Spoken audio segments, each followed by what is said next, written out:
네, 오늘 우리가 함께 시편 1편 말씀을 묵상하려고 하는데, 오늘 함께 묵상할 시편 1편의 말씀은 어쩌면 우리가 가장 많이 또 들었고 또 우리가 가장 잘 알고 있는 그런 말씀 중에 하나일 것입니다. 어떤 분은 이 말씀을 좀 암송하시는 분도 계시죠. 네, 암송하시는 분도 있고 우리에게 너무나도 익숙한 시편 1편의 말씀입니다. 여기 복 있는 사람은 악인의 꾀를 따르지 아니한다라는 이 말씀은 우리 귀에 너무나도 익숙하고 또 우리 자녀들에게도 자주 우리가 들려주는 또 그러한 말씀입니다.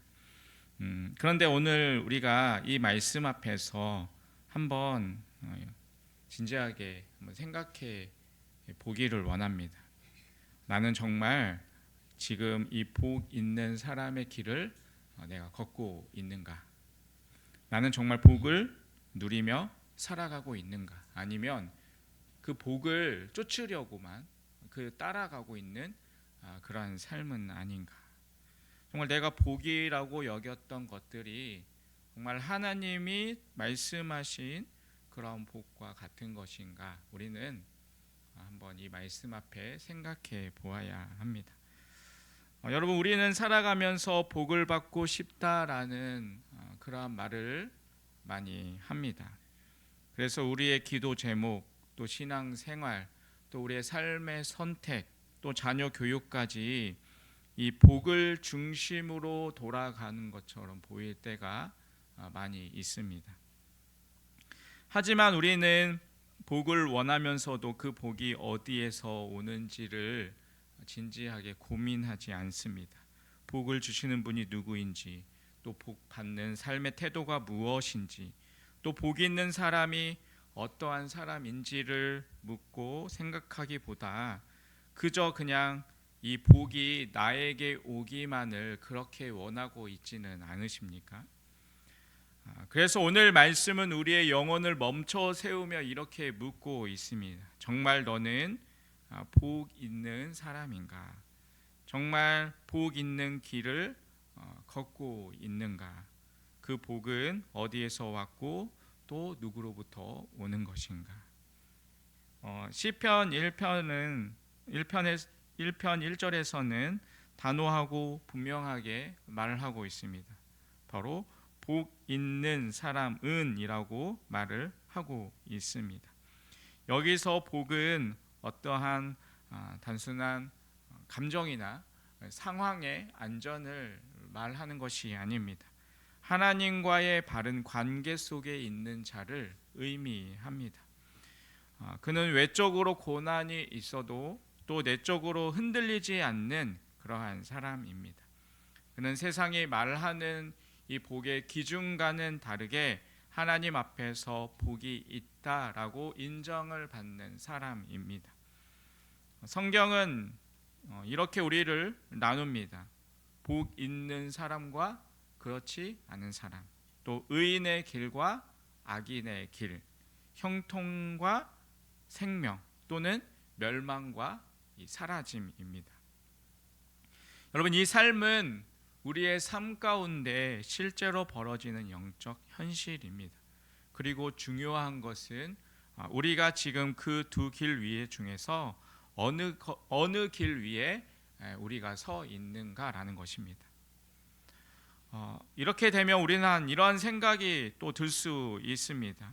복 있는 사람은 죄인의 길에 서지 아니하고 또 하나님의 율법을 즐거워하는 사람이라는데, 그럼 나는 그렇게 살지 못하고 있는데 그러면 나는 복 없는 사람인가 생각해 보게 됩니다.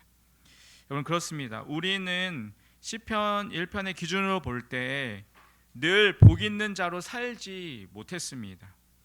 악인에게 귀를 기울인 적도 많았고 또 죄인의 길에 우리 한참 동안 서 있었던 적도 있었고, 오만한 자의 자리에 아무렇지 않게 앉아 있었던 그러한 순간들도 우리에게 있었습니다. 여러분, 그렇다면 우리는 그냥 복 없는 인생에 그러한 소망이 없는 그러한 삶의 모습일까요? 아니, 그렇지 않습니다. 복음이 있기 때문에 우리에게 소망이 있습니다. 여러분, 시편 1편은 우리에게 복음으로 이끕니다. 진정한 복 있는 사람은 누구입니까? 죄를 한 번도 짓지 않으신 분, 말씀을 완전히 행하신 분 누구일까요? 바로 예수 그리스도이십니다. 예수님이 그 복 있는 자로 오셨고 또 우리를 대신해서 그 복 없는 자리에 서셨습니다. 우리를 위해 오만한 자리에 친히 시냇가에 심긴 나무가 되셔서 우리를 그 나무에 접붙이시고 그 열매를 또한 우리에게도 맺게 해 주셨습니다. 그래서 우리는 생각해 보아야 합니다. 나는 예수 그리스도 안에 있는가? 나는 정말 주의 말씀을 사랑하고 있는가? 내 삶은 어디에 뿌리를 내리고 있는가? 이 시편 1편은 이제 우리에게 단순한 어떠한 도덕의 지침서가 아니라 복음의 길을 보여주고 있는 말씀이 됩니다. 그리고 오늘 우리는 이 말씀 앞에 서서 다시 결단하고 다시 돌이키고 다시 걸어가야 합니다. 오늘 시편 이 1편의 말씀을 통하여서 진짜 복 있는 사람이 누구인지, 나는 그 길 위에 있는지, 또한 그 복을 주시는 주님 안에 거하고 있는지를 우리가 깊이 묵상하고 돌아보는 그러한 은혜의 시간이 되기를 바라겠습니다. 그렇다면 우리 복 있는 사람은 어떠한 사람일까요? 첫 번째, 복 있는 사람은 죄의 길을 거부하는 사람입니다. 시편 기자는 복 있는 사람을 설명할 때 그가 무엇을 하지 않는가에서부터 시작을 하고 있습니다. 우리 시편 1편 1절 말씀 우리 같이 한번 읽도록 하겠습니다. 1절 말씀 같이 읽겠습니다. 복 있는 사람은 악인들의 꾀를 따르지 아니하며 죄인들의 길에 서지 아니하며 오만한 자들의 자리에 앉지 아니하고. 아멘. 여러분, 이 한 말씀 속에 인간이 죄로 기울여져 가는 그러한 마음의 전 과정을 세밀하게 묘사하고 있습니다. 처음에는 단지 그냥 한 걸음이었습니다. 악인의 꾀를 따른다는 것은 아직 죄를 범한 것이 아니라 단지 그 말을 듣는 단계입니다. 그러나 바로 그곳에서 복 있는 사람과 또 복 없는 사람이 갈라집니다. 복 있는 사람은 들려오는 세상의 소리에 귀를 기울이지 않습니다. 그는 세상에 말하는 꾀를 달콤하게 여기지 않습니다. 왜냐하면 그 소리가 또 하나님이 주시는 방향과는 조금 그 비틀어 놓은 말이기 때문입니다. 여러분, 에덴 동산에서도 마찬가지였습니다. 뱀이 하와에게 다가와서 정녕 하나님이 동산 모두 따를 때 이미 방향이 흔들리기 시작을 했습니다. 하나님께서 주신 말씀의 중심에서 벗어나서 그럴 수도 있겠다라는 그러한 순간이 들어오는 바로 그 순간 죄의 문이 열리기 시작했습니다. 악인의 꾀는 언제나 그렇게 우리를 속삭입니다. 하나님 없이도 괜찮다고, 말씀만 조금만 우리가 타협해도 아무 일 없다라고 말합니다. 여러분, 복 있는 사람은 바로 그 자리에서의 그 속삭임을 거절합니다. 그에게 복이 임하는 이유는 죄를 짓지 않아서가 아니라 죄의 방향을 향한 그 걸음을 멈추기 때문입니다. 그러나 죄의 속성은 한번 들어온 생각에 또 머무는 그러한 자리를 만들어 버리는 데 있습니다. 시편 기자는 다음 단계를 말합니다. 죄인들의 길에 서지 아니하며. 처음에는 따랐던 길이 이제는 멈춰선 길이 됩니다. 죄의 속삭임은 잠시 들으면 지나가는 어떤 바람과 같지만 곧 그것이 습관이 되고 또한 익숙함이 됩니다. 처음에는 우연이었는데 어느새 발걸음이 그 걸음을 기억합니다. 그렇게 사람은 그 죄 가운데 서게 됩니다. 죄의 무서움은 한순간의 어떠한 유혹이 아니라 서서히 익숙해지는 이 마비의 과정입니다. 여러분 롯의 모습을 한번 보십시오. 그가 단지 요단의 들을 바라봤을 뿐이었습니다. 그런데 그 얼마 후에 그는 소돔 근처에 장막을 쳤고 결국에는 그 소돔 안에 거주하면서 그 성문에 앉았습니다. 바라봄이 결국엔 거주함이 되었고 거주함이 그 삶 속에서 같이 동화가 되어 버렸습니다. 죄는 처음부터 사람을 완전히 집어삼키지 않습니다. 한 걸음씩 또 한 번의 타협을 통하여서 한 번에 이거 한 번이면 괜찮겠지라는 그러한 말로 사람의 마음을 점점 사로잡습니다. 여러분 그래서 복 있는 사람은 그 길에서 멈추지 않습니다. 그는 그 길의 끝을 봅니다. 죄의 삭슨 사망이라는 사실을 알고 있기 때문입니다. 여러분 세 번째 단계는 바로 오만한 자리에 앉지 아니하고입니다. 앉는다라는 것은 결국엔 그곳을 내 자리로 삼는다라는 것입니다. 처음에는 단지 들었던 꾀였고 잠시 서 있었던 길이었는데 이제는 아예 그 자리에 자리를 잡고 앉아 버리는 것입니다. 더 이상 두려움도 없고 부끄러움도 없습니다. 죄가 일상이 되고 회개가 멀어지는 단계입니다. 여러분 오만은 단지 교만한 태도가 아니라 하나님 없이도 살 수 있다는 착각에서 비롯이 됩니다. 내가 옳다, 내 생각이 맞다, 하나님이 아니어도 괜찮다라는 그러한 생각이 자리를 잡는 순간 그 사람은 이미 오만한 자리에 앉는 것입니다. 오만함은 자신을 하나님보다 높이는 것입니다. 그리고 그것은 모든 죄의 뿌리입니다. 여러분 우리는 오늘 우리 자신에게 물어보아야 합니다. 나는 지금 어느 자리에 서 있으십니까? 혹시 악인의 꾀에 귀를 기울이고 있지는 않으십니까? 혹시 내 마음이 죄인의 길에 익숙해진 것은 아닙니까? 하나님의 경고가 들려도 그 정도는 괜찮다며 스스로 우리 자신을 합리화하고 있지는 않으십니까? 혹시 나는 이미 이 오만한 자리에 앉아서 하나님이 나를 흔들어도 움직이지 않는 그러한 모습은 아니십니까? 여러분 시편 기자는 우리에게 말하고 있습니다. 복 있는 사람은 그 길을 따르지 않는다라는 것입니다. 그는 죄의 방향을 돌아서며 하나님을 향하여서 방향을 새롭게 정리합니다. 복은 세상에서 얻는 결과가 아니라 하나님을 향한 방향 전환에서 시작되는 은혜입니다. 여러분 이것이 회개입니다. 회개는 단지 하나님 앞에 죄송합니다라고 말하는 그러한 감정이 아니라 더 이상 내가 그 길을 따르지 않겠습니다라고 방향을 바꾸는 결단입니다. 돌아서는 그 순간 그 가운데 복이 시작됩니다. 그러나 우리는 압니다. 우리의 힘으로는 그 꾀를 이길 수도 없고 그 길을 끊을 수도 없고 그 자리를 스스로 떠날 수도 없습니다. 왜냐하면 우리의 본성은 이미 이 죄에 물들어 있기 때문입니다. 그래서 하나님은 우리를 그냥 내버려 두지 않으셨습니다. 예수님께서 우리를 대신해서 이 말씀을 온전히 이루셨습니다. 그분은 악인의 꾀를 따르지 않으셨고 죄인의 길에 서지 않으셨고 또 오만한 자의 자리에 앉지 않으셨습니다. 그분은 철저히 복 있는 분이셨습니다. 그러나 그분은 십자가에서 복 없는 자의 자리에 앉으셨습니다.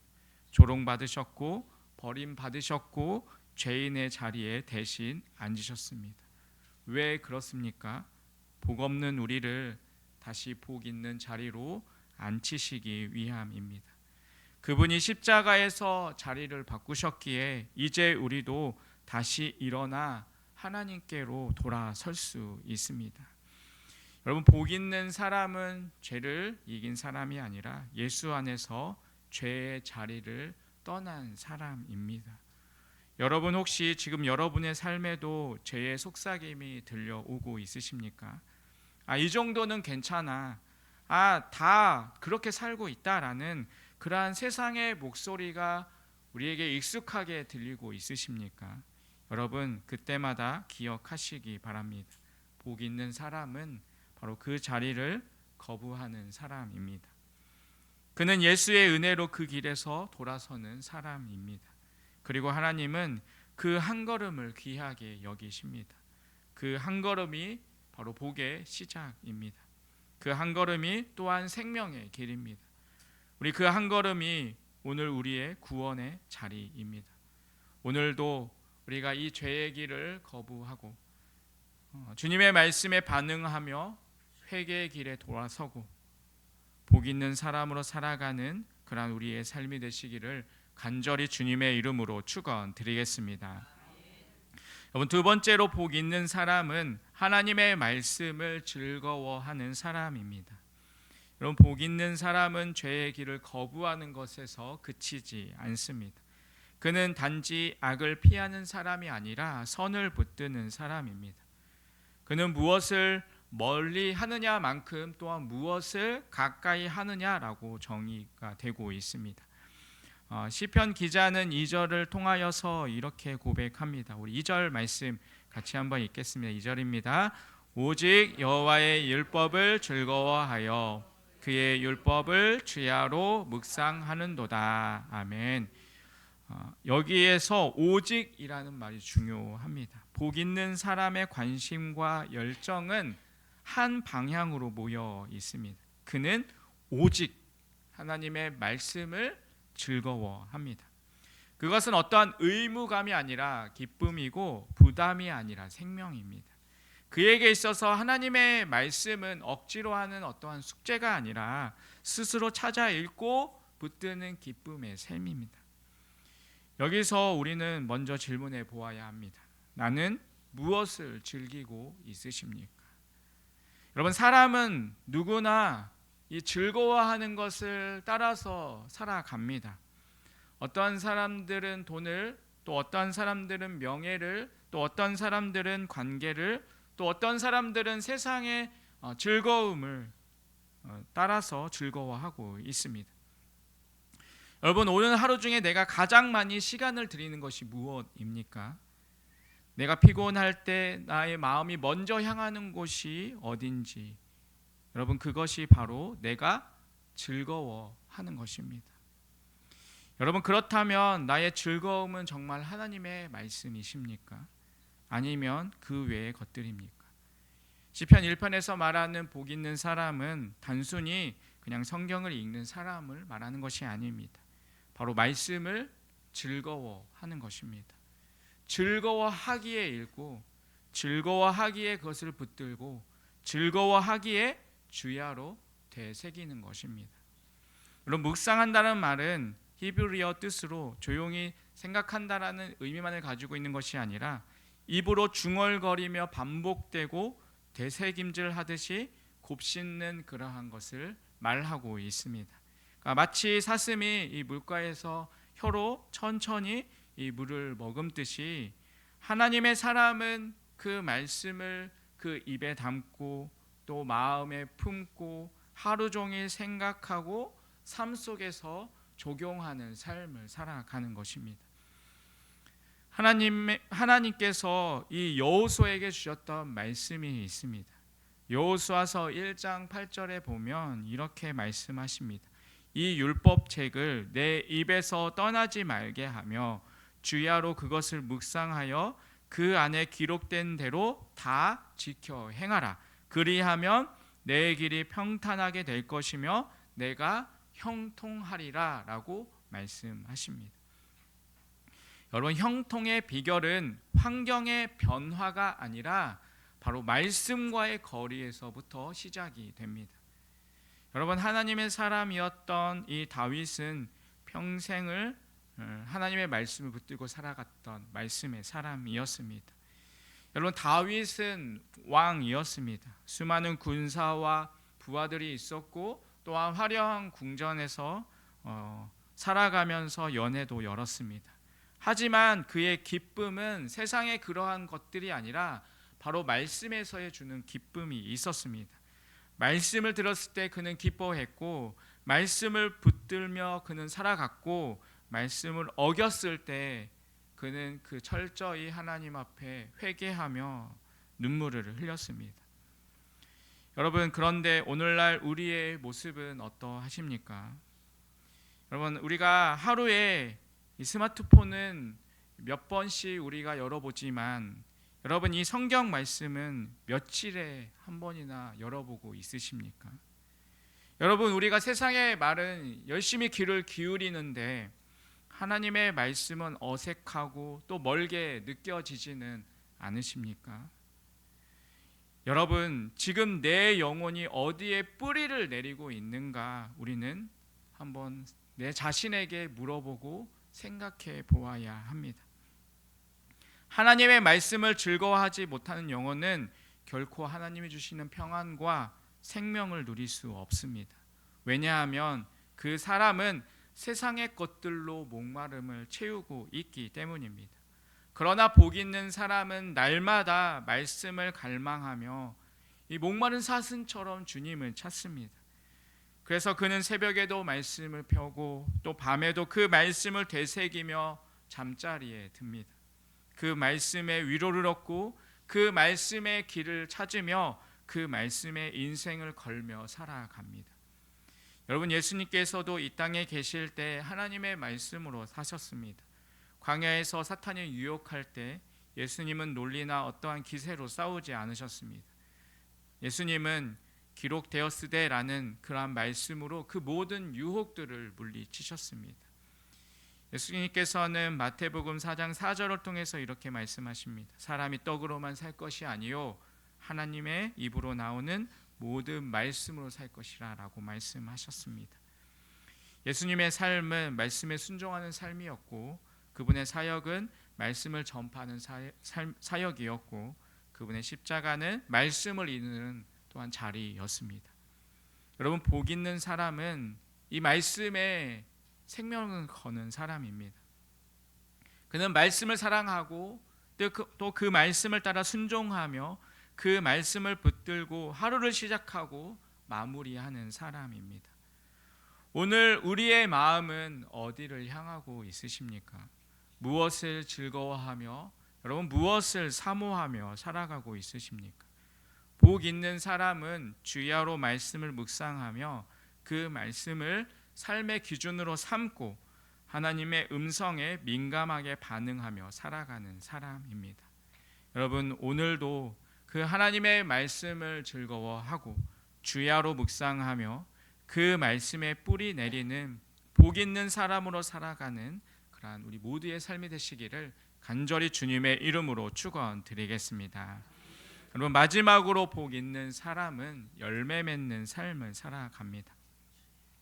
시편 기자는 복 있는 삶을 이렇게 노래하고 있습니다. 우리 3절 말씀 같이 한번 읽겠습니다. 3절입니다.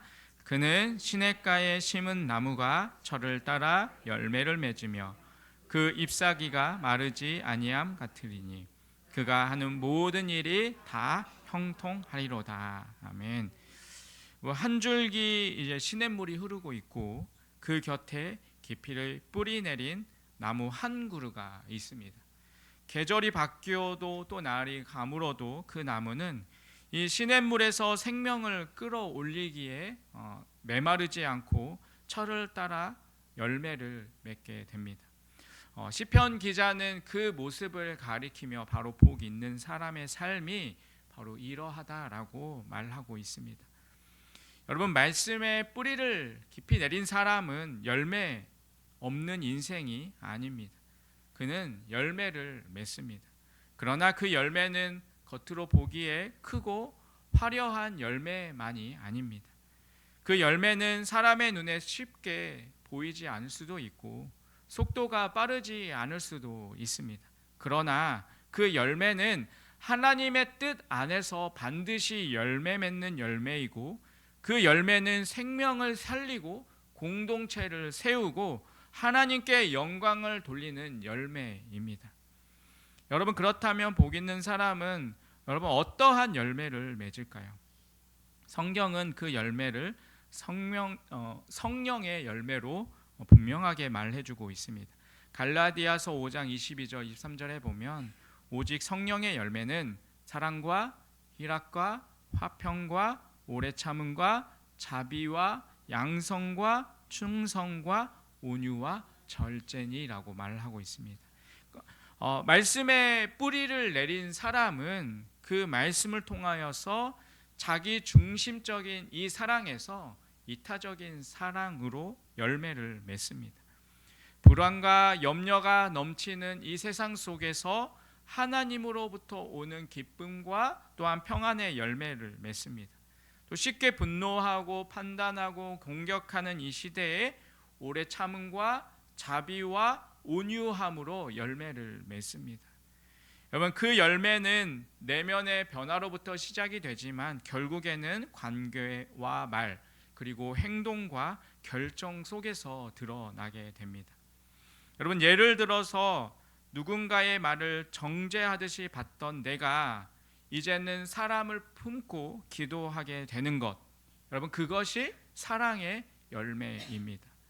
또 실패와 후회 앞에서 짜증을 내며 무너지던 내가 하나님의 말씀을 묵묵히 붙들고 하루를 살아가는 것, 여러분, 그것이 충성의 열매입니다. 또 억울한 말들을 듣고 내가 반응하지 않고 오히려 주님의 길을 따라서 묵묵히 침묵할 수 있는 것, 여러분, 그것이 절제의 열매입니다.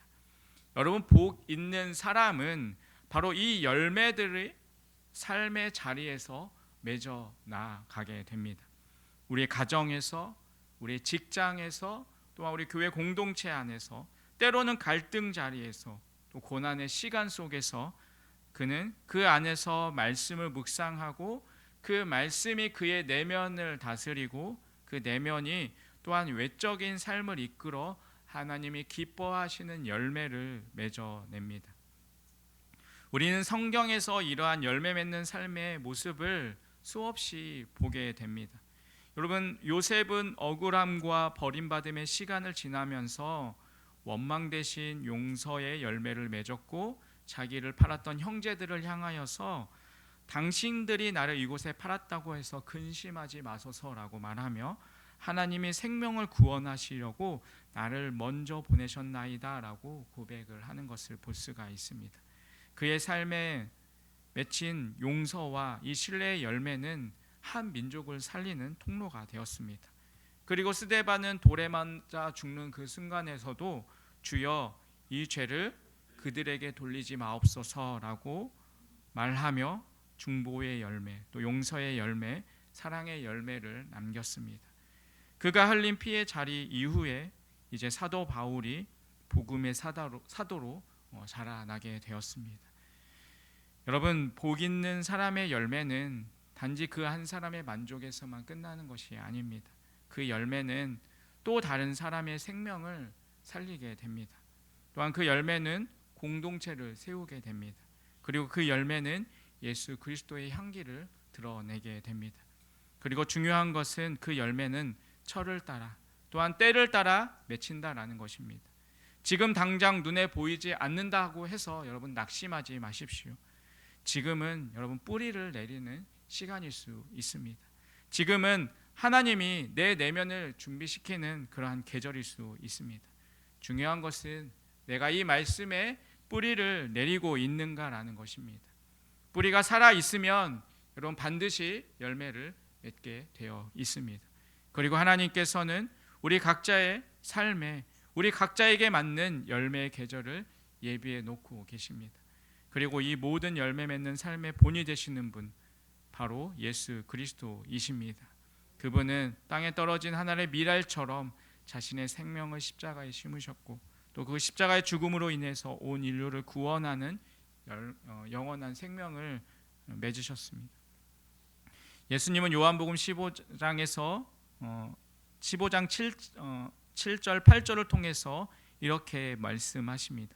너희가 내 안에 거하고 내 말이 너희 안에 거하면 무엇이든지 원하는 대로 구하라. 그리하면 이루리라. 너희가 열매를 많이 맺으면 내 아버지께서 영광을 받으실 것이요 너희는 내 제자가 되리라 말씀하십니다. 여러분, 오늘도 우리는 말씀 앞에 서 있습니다.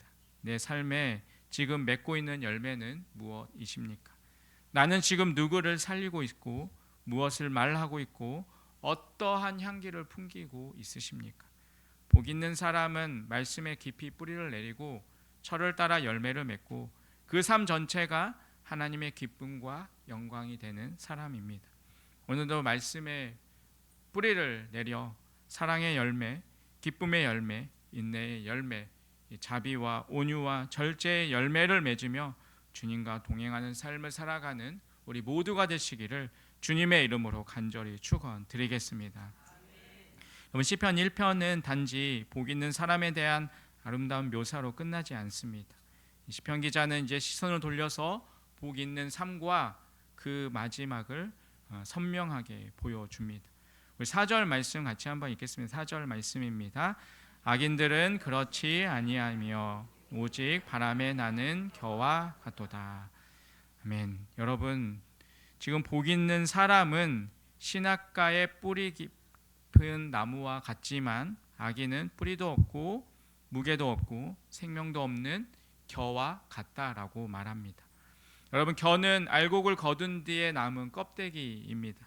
보기에는 많아 보이지만 속이 비어 있고 작은 바람에도 쉽게 날아가고 불에 태워도 아무 쓸모없는 존재입니다. 복 없는 인생이란 결국 뿌리 없이 사는 인생입니다. 말씀이 아닌 세상에 뿌리를 내리고 하나님이 아닌 자기의 감정과 판단을 기준으로 삼으며 살다가 결국에는 흔들리고 흩어지고 사라져 버리는 인생입니다. 5절은 이렇게 말합니다. 우리 5절 말씀 같이 읽겠습니다. 그러므로 악인들은 심판을 견디지 못하며 죄인들이 의인들의 모임에 들지 못하리로다. 아멘. 여러분, 지금은 겉으로 보기에는 별 차이가 없어 보일 수 있습니다. 의인과 악인이 같은 자리에서 밥을 먹고 같은 직장을 다니며 같은 세상에서 살아갑니다. 하지만 하나님 앞에서의 심판이 날아오면 누가 말씀의 뿌리를 내린 사람이고 누가 껍데기뿐인 삶을 살아온 사람인지가 분명하게 드러나게 됩니다. 시편 6절은 이 시편을 마무리하면서 이렇게 선언합니다. 6절 말씀 같이 읽겠습니다. 무릇 의인들의 길은 여호와께서 인정하시나 악인들의 길은 망할이로다. 아멘. 여러분, 하나님은 우리가 걸어가는 길을 보고 계십니다. 지금 내가 어디에 있는지, 내가 어떠한 마음으로 살고 있는지를 보실 뿐만 아니라 그 방향이 어디를 향해 가고 있는지를 보십니다. 복 있는 자는 하나님이 지금도 지켜보고 인도하시며 인정하시는 길을 걷고 있는 자이고, 악인의 길은 지금은 그럴듯해 보여도 결국은 망하게 될 길입니다. 여러분, 시편 1편은 우리의 삶의 방향을 바꾸라고 촉구하는 부르심입니다. 오늘 우리는 두 길 앞에 서 있습니다. 말씀을 따르는 길, 죄를 따르는 길. 또 시냇가에 심긴 나무의 길, 바람에 나는 겨와 같은 길. 그리고 하나님이 인정하시는 길, 결국 무너지고 사라지는 길. 여러분, 그렇다면 오늘 여러분은 어떤 길 위에 서시길 원하십니까? 복 있는 사람은 단지 도덕적으로 괜찮은 사람이 아니라 예수 안에서 다시 길을 선택한 사람입니다. 실패했더라도 흔들렸더라도 다시 주님 앞에 돌아와 말씀을 붙들고 걷기를 시작하는 사람, 그 사람이 하나님 보시기에 복 있는 사람의 모습입니다. 여러분, 오늘 우리가 그 복 있는 길을 다시 선택하시길 바랍니다. 그 말씀의 길을 다시 걷기 시작하시기 바랍니다. 그리고 그 길 위에서 하나님이 주시는 생명과 평안, 열매와 형통, 무너지지 않는 그러한 복을 누리시는 우리 모두가 되시기를 간절히 주님의 이름으로 축원드리겠습니다. 기도하겠습니다. 하나님 아버지, 주님의 말씀을 따라 사는 길이 복된 길임을 오늘 말씀을 통해 깨닫게 하시니 감사합니다. 세상의 꾀와 죄의 길을 따르지 않고 말씀을 즐거워하며 묵상하는 삶을 살아가게 하여 주시옵소서.